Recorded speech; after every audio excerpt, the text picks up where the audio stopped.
নাহিদ ইসলাম গতকালকে একটা Facebook post দিছে, সেখানে সে অনেকগুলো বিষয়ে কথা বলছে। একটা বিষয় হচ্ছে যে শিবিরের একজন নেতা আছে সাদিক কায়েম, ছাত্রনেতা।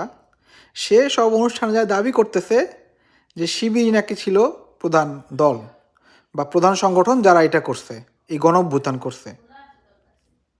কিন্তু আমার প্রশ্ন হলো, শিবিরে যদি গণঅভ্যুত্থান করে থাকে তো ভাই শিবির যে গত 15-16 বছর ছিল, আওয়ামী লীগের হাত লাথি গুতা খাইছে, তখন তারা কেন গণ অভ্যুত্থান করতে পারে নাই?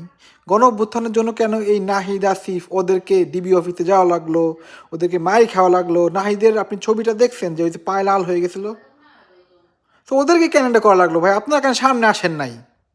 আপনারা কেন সামনে আসেন নাই?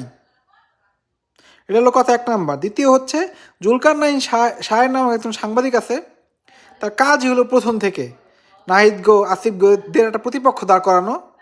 তারা ভালো না, তাদের বিভিন্ন চরিত্র হনন, বিভিন্ন রকমের খারাপ কথা কথা কুকথা তার নাম রটানো, এটা করে বেড়ানো। ভাই, কলম লেখা, পত্রিকায় লেখা, কলাম লেখা, সাংবাদিকতা করা আর মাঠে যাইয়া লড়াই করা, এদের অনেক ডিফারেন্ট ভাই। দুই কলমে দুই দুই কথা কয়ে দিলেই এরকম হয়ে যায় না, এত সোজা না জিনিসটা।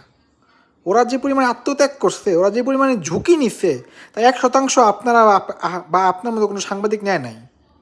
সো মানুষকে একটু রেসপেক্ট দিয়ে কথা বলেন, আর কার জায়গা কোথায় সেটা একটু বুঝে শুনে কথাবার্তা বলেন। এই পোলাগুলো এমনি এমনি আসে নাই, ওরা অনেক কষ্ট করে আসছে। নাহিদ, আসিফ, সারজিৎ, হাসনাতরা।